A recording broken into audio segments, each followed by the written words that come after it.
Assalomu alaykum barcha hurmatli futbol muxlislari. Videomga xush kelibsizlar. Bugun futbol bo'yicha jahon chempionatining guruhlarida bo'lib o'tgan kechagi o'yinlarini, oldingi kungi o'yinlarini tahlil qilib chiqamiz va shunga qo'shib shu guruhlarda shu jamoalar birinchi turda, ikkinchi turda qanday natijalar qayd etganini ham birgalikda gaplashib ko'rib chiqamiz do'stlar. Unda oldin sahifamga obuna bo'lib, videomga like bosib qo'yishni unutmang. Qani ketdik. Birinchi o'rinda Turkiya bilan AQSh o'rtasidagi o'yin bo'lib o'tganda kechadan oldingi kuni, kechadan oldingi kuni bo'lib o'tdi. Bu o'yinda Turkiya 3-2 hisobda AQSh ustidan g'alabani qo'lga kiritdi. Bu yaxshi natijadir, lekin baribir Turkiya guruhda qolib ketdi. U to'g'ri 3 ochko olgandir. Nega desangiz, chunki birinchi tur va ikkinchi turda Avstraliyaga qarshi o'yinda 2-0 ga mag'lub bo'lgan bo'lsa, Paragvayga qarshi o'yinda esa 1-0 hisobda mag'lubiyatga uchragan edi. To'g'ri, bu o'yinda g'alaba qozongan bo'lishi mumkin, lekin u ikkita o'yinga, o'zaro o'yinlarga baribir e'tibor qaratiladi. Shuning uchun Turkiya oxirgi o'yin mag'lubiyatga uchrab guruhni tark etdi. Lekin muxlislarini oxirgi o'yinda ozgina bo'lsa-da xursand qildi desak ham bo'laveradi. Birinchi o'yinda ular juda ham yaxshi, kuchliroq hujum qilishdi. Avstraliyaga qarshi o'yinda, lekin ko'p zarbalari o'xshamadi. O'yinchilar harakat qilishgandir, lekin omadsiz kechdi o'yin. Paragvayga qarshi o'yinda ham juda ham ko'p vaziyatlar bo'ldi. Naqd ketma-ket vaziyatlar bo'ldi. Umuman darvoza oldidan ketishmadi. Arda Golyarni ko'rgan bo'lsangiz kerak qanday o'ynaganini, ammo bular uchun omad kulib boqmadi. 3-turda bir amalab AQSh ustidan g'alaba qozonishdi, lekin AQSh ham bir oxirgi daqiqalarda ham juda qattiq hujumlarni amalga oshirdi. Bitta kuchli zarbani O'rjon chaqib qaytargan edi. Bu shunchaki gap yo'q, chiroyli zarba bo'lgan edi. O'zi AQSh hech narsani yo'qotmasdi, baribir guruhda yetakchi bo'lib yakunladi do'stlar.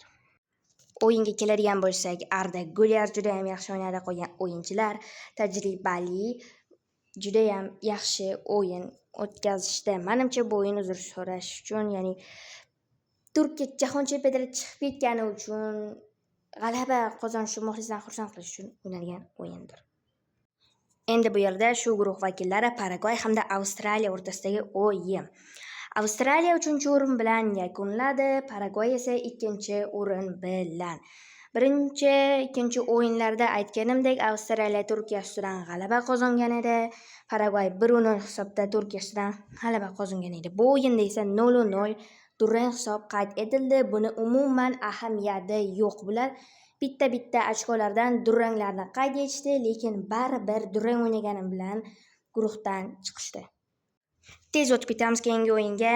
Kecha bo'lib o'tgan o'yin Norvegiya hamda Fransiya o'rtasidagi o'yin. Bu o'yinda Erling Haaland tushmadi.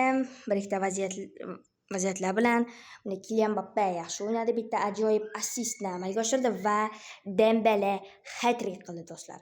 Hat-trick, shunchaki gap yo'q. Norvegiya ustidan yirik 4-1 hisobda g'alaba qozondi. O'zi Fransiya favorit hisoblangan jamoa edi. Dembelening hat-trickiga shunchaki gap yo'q. 3 ta gol berdi va Mbappening assistiga ham gap yo'q. Undan so'ng Senegal-Iroq o'yini. Iroq jahon chempionati bilan xayrlashdi. Senegal Iroq ustidan yirik 5-0 hisobda g'alaba qozondi. Ko'rib turganingizdek, gol mualliflari turibdi. O'sha guruh vakillari Senegal 3-o'rinni olib guruhdan chiqdi. Bu yerda Iroq baribir o'tgan o'yinlarda Fransiya va Norvegiya yutqazgan edi. Bitta Senegal terma jamoasi ham mag'lubiyatga uchragan. Fransiya bilan Norvegiya esa Senegalni ham, Iroqni ham mag'lub etishgandi.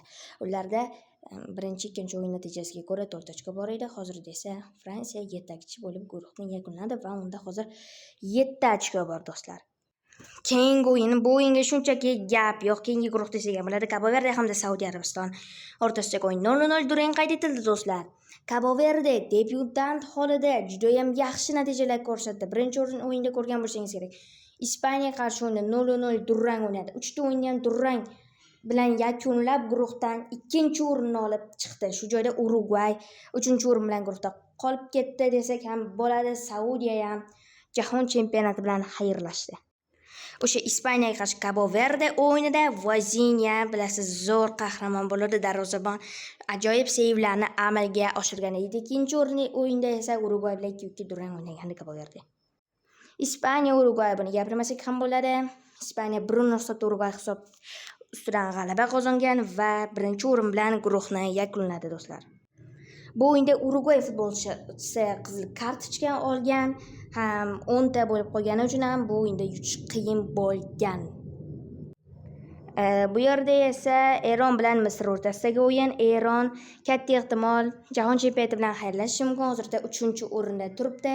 Misr esa yetakchi sifatida guruhni yakunladi 1-1 durang hisobda do'stlar. Bu yaxshi natija, lekin Eron bu safar qolib ketadiganga o'xshaydi. Yana ham bilmadim lekin. O'yin juda qiziqarli bo'ldi. Keyin Eron milliy terma jamoasining o'yinchisi penaltidan birinchi paytda foydalana olmadi va o'yinning oxirida gol urgandi, lekin u ofsayd hisoblandi do'stlar.